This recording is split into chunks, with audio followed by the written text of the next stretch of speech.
Hello, welcome back to our series entitled Karma, Destiny and Choice. I hope you have been enjoying these extremely enlightening episodes, and I hope that you have been taking a lot of benefit from the wisdom of Sister Denise, who is a yogi practicing Raj Yoga meditation for over 45 years. Sister Denise, welcome back. It's great to have you back with us in the studio. Thank you. Thank you. Today we will be looking at the uncomfortable / controversial subject of what is sin. Now, the word creates some sense of discomfort because people do not want to acknowledge that I am doing something that's wrong. Okay. Also, because of historical reasons, people do not want to be labeled as a sinner. So it's quite a loaded term. I'd like you to unpack it for us, please. Yeah, it is a very problematical word because of the way it has been used in religious contexts for many centuries. And it has been used as a way to demean people and make them feel bad and to induce feelings of guilt and many other very negative feelings which actually strongly disempower a person. And then there's the matter of confession and doing penance and. But looking at the word just in a neutral way, sin would be a label applied to an action which is against your conscience, number one. And number two, against the directions of God. Number three, it would be something that causes harm to yourself or another person or the environment. And if we look at it like that, I think it takes off some of the load of it because it's very helpful for us to look at it in a neutral way. In terms of the philosophy of karma, it is said that any act is a karma. And now, if an act is a negative act, that would be called a sin. If an act is a positive act, it will be called, and there's a word in Hindi for that, which is punya.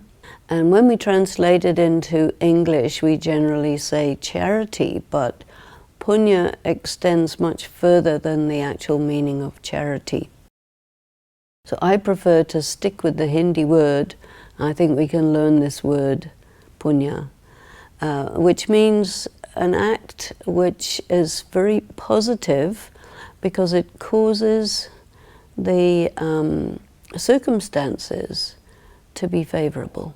So it may not be an act of charity. For example, someone who meditates really well, that act of meditating, you're not doing anything visibly, but you're creating an atmosphere. This would be called punya, a very powerful positive karma. And you need to clock up a lot of positive karma because karma is like a bank balance. And when you do sin, that means negative karma, you go in loss.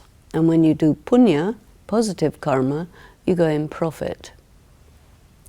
When we begin our spiritual practice, because of the nature of the historicity of it, we start with a load of negative karma that we cannot calculate. And we can't calculate it because we may have had many lives in which we have done many negative karmas as well as many acts of punya. And so we don't know. We don't know the balance or the debit. But we know in a general way that it's pretty much in debit. And the way we can get a sense of it is to just see what sort of things life brings to us. What comes to mind as you speak is that every single person watching you right now has their own definition of what is right and what is wrong. How does one measure your own value system as against God's system? First of all, I think it's not completely true that everyone has their own idea of right and wrong.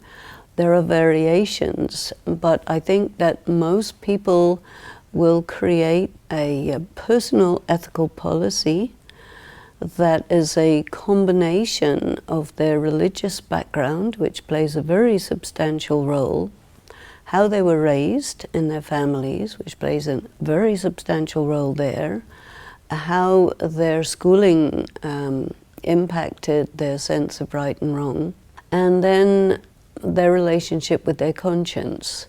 So the combination of these four considerations will determine a person's sense of right and wrong, so that when people are of a similar educational, social, and religious background, their sense of right and wrong is very, very similar. Once you move to a different culture, a different religion, a different educational background, a different social medium, it's very different. So that these factors actually influence your sense of right and wrong much more than people realize. I'd just like to unpack the word sin a little bit more. Yeah, go ahead. Because you also asked how it compares with the instructions of God. And all the religions, anyway, they have various descriptions of what the instructions of God are. And all of these descriptions are created by either the founders of those religions, or those who were close collaborators, or those who played a major role in the theology of that religion over subsequent centuries. But from the angle of God, who is giving us the details of the philosophy of karma, he would say that a positive karma comes from what he calls soul consciousness. So the original characteristics of a soul are purity, peace, power, love, bliss. So when you are acting from purity, from peace, from love, that will be a pure action. But it has to be spiritual love. If your love is mixed with attachment or dependency, then that would not be a pure karma. So you have to really look at the details of what you mean by love. A negative karma would be a karma that harms another person. It's very good to have what I call enlightened self-interest. That means you do action which is very good for you. But if it's at the expense of other people, then it becomes a sin. In the Christian terminology, they speak about sins of commission and sins of omission. A sin of commission is where you do what you're not supposed to do, and the sin of omission is when you do not do what you are supposed to do. So being delinquent in terms of your duty and your responsibilities, that would also be a sin. And if you understand, it's like an agreement, a social agreement within your society, what is required and what is considered good. And you have to balance that with this principle of God, which is coming from a place of purity, peace, love, and joy, and personal power. If you do an act based on cowardice, that would also be a sin. Any act based on personal weakness would be a sin. Then there is an additional dimension of sin which God talks about, and that, he says, is don't take sorrow. Most people think that it's, if sorrow is given to you, then there's no question, you take it. even though we do have this expression, don't take it personally, which is equivalent to that, but it's quite lightweight in comparison with the depth of the instruction that whatever negative is sent in your direction, it is absolutely optional for you to take it on. Yeah. How does one pull that off? Because I know very few people who can do that. I know very few who are aware of that, point number one. And secondly, I know very few who can pull that off, because most of us do not have such a filter. Exactly.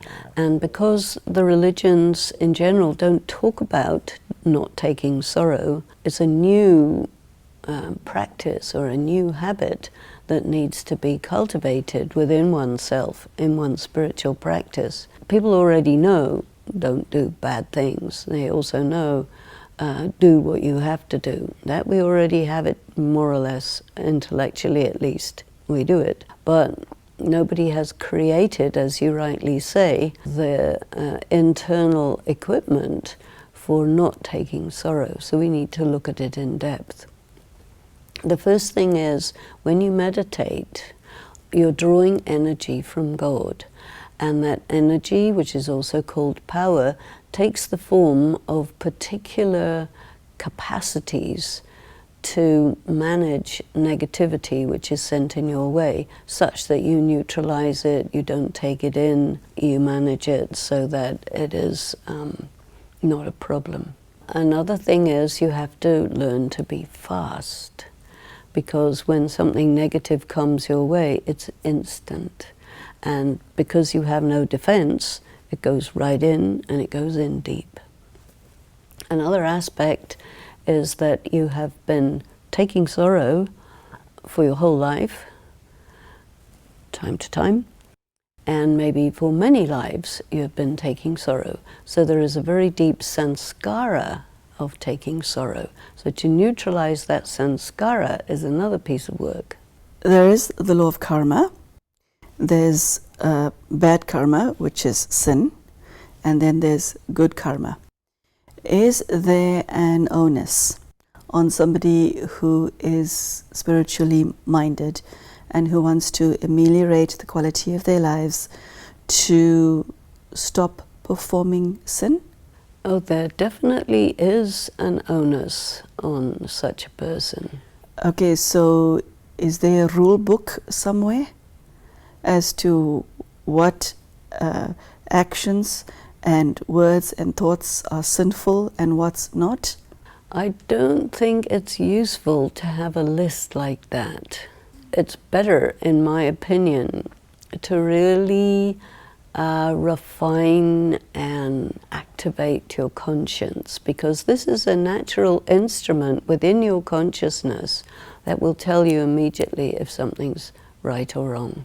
Because the soul, and when you're soul conscious, you're very sensitive to this, but the soul is inclined towards doing right action. Define soul consciousness now in this context. What do you mean by it? Soul consciousness in the context of karma means that you are very connected with your essential characteristics of purity, inner power, peace, love, and joy or bliss.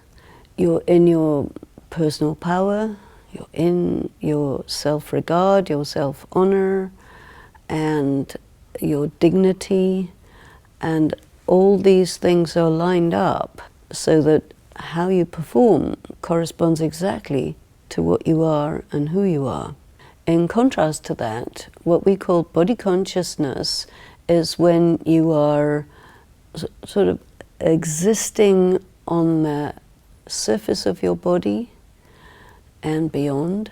You're not connected with the inner dimension at all. You are completely under the influence of sense perceptions, which rule your preferences, your likes and dislikes. And so you get pulled by sense perception and objects of sense perception and desires. So this will make you perform action based on desire, The other aspect is that when you're body conscious, it's also a sign of being spiritually very depleted. You're weak and you will act in a weak way, and then you will perform negative karma, which you will not agree is negative because there's ego, and ego translates as I am right, everybody else is wrong. And so this is body consciousness. Our default position is in fact body conscious. So when a person decides, okay, I'm going to develop my spirituality, I'm going to engage in spiritual practice, again and again and again, the person has to become soul conscious, because you revert to the default position very easily and very quickly. So you have to notice, am I soul conscious, am I body conscious? And just the act of noticing is already a pure karma, because you're monitoring yourself, you're taking care what is your condition in the inside. From a very practical perspective, we live in the material world. Madonna's song comes to mind right now. I'm a material girl living in a material world. We have needs, we have wants, people have dreams and ambitions. I like this type of food, I do not like this type of food. I want to be married to this person, I do not like this person. How does one balance not being a sinful person with living in the real world and being happy? I don't think the point of spirituality is, oh my God, I'm about to do something, is it a sin? That can't possibly be the point of this exercise, could it? How does one be and function? Actually, it's very easy. Says you. No. Are you going to damage somebody? Oof. This is your criteria. So the bar is that high. If you decide you're going to do something and you check, if I do this, will it damage someone? Then it's a good idea to not do it, because that will be a negative karma. Fulfilling my needs is not going to damage anyone. Liking this food or that food, it might damage me if it's not good for my medical condition. Do you want something because it's good for you?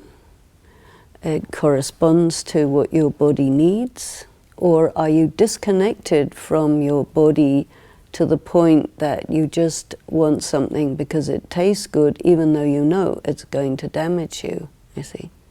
So will you damage yourself? Will you damage another person?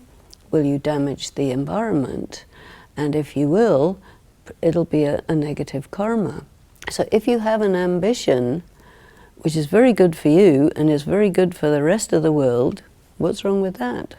So just check and see if you're going to do damage with this.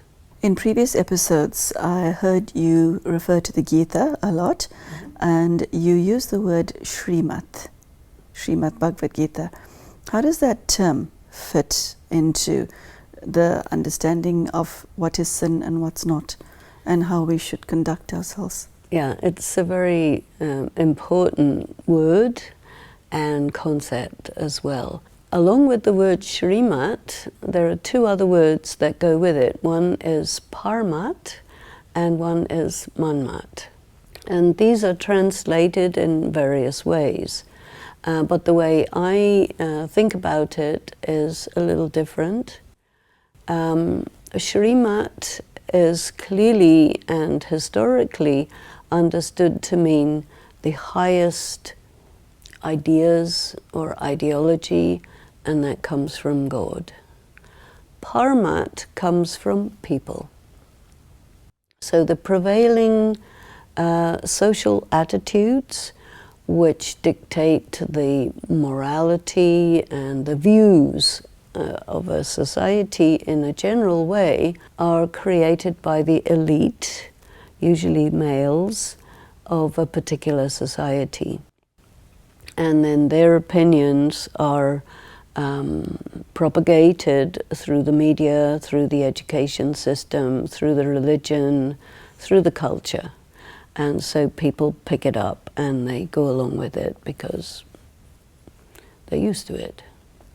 And that then becomes parmat. People internalize this parmat, and that becomes manmat, so that you have your ideas which you think are developed by your own self, but no, they're not. They're given to you, and they're drawn into you by the culture through your, what I call external moral authorities, which are your parents, your educators, and your religious leaders. And they will talk to you about this in so many different ways through different medium, and you internalize it and you think this is your ideas. You don't realize that you've been fed. Occasionally, the internalization of the parmat, the prevailing social values, comes into conflict with the voice of your conscience. And the voice of your conscience is really your own inner voice. And to me, the conscience corresponds very much to the voice of soul consciousness. And so soul consciousness and parmat are occasionally, fairly often, at odds with each other. And then you find yourself in an ethical dilemma. That's the problem. There's a responsibility on an individual to do the inner work on, I assume, a daily basis, because we perform actions throughout the day, we speak throughout the day, and we obviously do a lot of thinking. And so we need to do prep work to make sure that we're not harming ourselves and each other. There's a French philosopher, Voltaire, who wrote a wonderful book called Candide. And the conclusion of this book is, il faut cultiver son jardin, which means you must cultivate your garden. So your life is a garden. And it's got, here we are. How apt. Look, the garden, yes. And so, you know, it looks very nice. It doesn't come like that by itself. Someone every day is removing the weeds, fertilizing it, making sure it doesn't get overgrown, trimming this and that. And so our soul is also like a garden. And there can be pests, there can be, you know, woodpeckers taking out trees, there can be different kinds of aphids who are eating up all the roses, and so you have to look at it all the time. So in the same way, you're looking at yourself. This is your garden. Where do you live? You live in your mind, and in your mind is where all your flowers and trees and lawns and birds and butterflies and everything is roaming around. But there are negative things as well that like to come, and it's up to you to take them out. And this is a natural process. In England, where I come from, many people are avid gardeners, and so this is something that people can relate to very easily. And it's just a sanskar to go and see how the garden is, and water it, put sunshine. As someone's listening to you, there's also an awareness that not only am I committing sins right now, unwittingly, but also I have the burden of past sin. What do I do with this? Sister Denise, I also want to know, how does an individual manage this feeling of guilt, which is a strong feeling amongst many people, guilt and shame? Well, this is another subject which we have to take up. It's a whole episode. Okay, so let's not answer it now then. Let's defer this conversation for another date. But one thing I can say, just briefly, is that I don't think we do things that much unwittingly. because the voice of conscience is going to be knocking on your door. It will, when you're going to do something wrong, and you will override it. Maybe some people override it unwittingly, but I think most people override it consciously. So the shift is to say, no, it does matter. Listen to that voice. So what you're saying is every thought matters, every word matters, every action matters, every inaction matters. 4 things. Yeah. That's a lot. It's study. It's study. Okay, she says with her smile on her face. Okay, so thank you for joining us today. There you go. What is sin? So, as usual, Sister Denise piques one's interest in what she has to say, but also she asks you to look into your own heart and your own mind, and specifically your own conscience, and ask, what is sin? Are you hurting someone else? I really love that line where she asks, are you damaging someone else? Especially somebody you love. Are you harming someone in any way? And are you harming yourself in any way? I think that's the criteria. So, very important subject for us to dwell on. And I hope you've taken some benefit from today's discussion. Thank you for joining us, and I hope to see you again soon. Take care and goodbye.